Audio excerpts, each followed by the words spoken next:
Nikon D500, the D500 scores on almost all counts. After 6 years neglecting the power APS-C action photographer, Nikon released the mostly impressive D500 DSLR, the little sister to the Pro full-frame D5. With the same autofocus and metering systems as that model, a high-sensitivity 20.9-megapixel seamless sensor, a large tilting touchscreen and 4K video, it hits most of the essential targets for a camera in its class.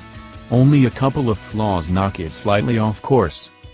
The D500's body runs $2,000, 1,730 pounds, 3,500 Australian dollars. The camera also comes in a kit with the DX16 to 80mm f2.8 to 4mm lens for $2,600, 2,480 pounds, 4,500 Australian dollars.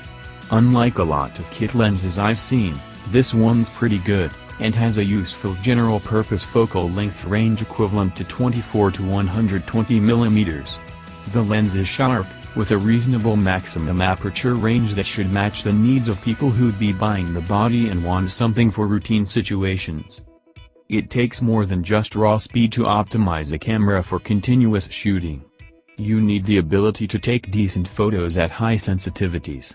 That's the only way you can use action-stopping fast shutter speeds and sharpness maximizing narrower apertures under a lot of conditions. Most activities don't take place in bright, direct sunlight. The D500 delivers a maximum sensitivity of ISO 1,640,000, highest in its price range, though the camera's native range stops at ISO 51,200, leaving 5 stops in the expanded range. JPEGs look clean through ISO 6400. At ISO 6400 you can still process the RAWs to obtain more detail, though the trade-off is a lot of grain and hot pixels in dark areas. Between ISO 12800 and ISO 102,400, high 1, in JPEGs you can see some smearing and processed color noise, but it still retains modest amount of detail. Beyond that, you can still get recognizable photos at small sizes. Processing the raw files doesn't help much. I suspect Nikon's performing some in-camera wizardry to produce what it does. Overall, though, the similarly priced Nikon D750, with its full-frame sensor, still produces better photos. The color rendering and white balance are excellent. Its default standard picture control increases contrast and you lose some highlight and shadow detail, and midtones are compressed, but the occasional hue shift is minor. The D500 is the first camera to bring 4K video to a consumer-priced DSLR, and the quality is quite good for an APS-C sensor, sharp, with a solid dynamic range and the same excellent color. You can see a lot of noise and shadows above ISO 6400, but overall it's peachy. It's fast. Really fast for its price class, with concomitantly fast and accurate autofocus. For single shots, the cheaper Canon EOS 7D Mark II performs about the same. Our charts overstate small differences in performance.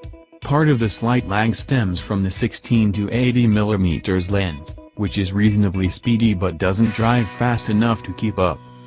At continuous shooting, however, with both auto exposure and continuous autofocus enabled, the D500 sustains a rate of 10.7 frames per second for an unlimited number of JPEGs and more than 40 RAW plus JPEG shots to the XQD card before slowing. With an SD card, the rate is still nothing to sneeze at 10 FPS. And the autofocus keeps up quite well, unsurprising given that it has the same AF system as the D5, though you really have to customize it to the type of action for best results. The camera can focus in really dim conditions, too. There's a one-shot exposure lag. For instance, if a bicyclist moves from light to shadow the first shot and the shadow is usually underexposed, but that's typical in cameras that support a and maximum speed burst. Continuous shooting seemed to eat up the battery life and it depleted faster than I expected, but that may have been caused by the 90+ degrees Fahrenheit temperature when I tested outdoors. That's 32°C for the rest of the world. Battery life is still pretty good, though. I can also attest that the dust and weather-sealed body is impervious to sweat.